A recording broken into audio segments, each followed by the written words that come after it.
Эле сен үчүн специально тарелкаларын кырып ал Элизанын. Мына тетрадь менен тең. Тетрадьтан чоң то есть. Жарымдан чоң мынакей. Так. Сурап атат эле. Вот салатница чоңо. Видишь, блюдо. Эми буга алманы салып көрөйүнбү? Баягы сен сүрөтүн карап алып айтып аттың эле го, кичинекей экен деп. Жок, мына салатница вообще сонун турбайбы? Плоский такой. 7 сантиметр высота деген көрдүк эле го.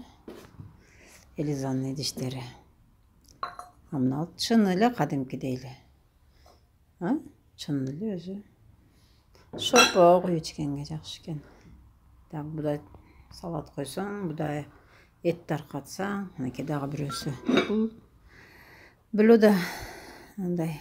Мынакей быдыр чекелер сонун экен.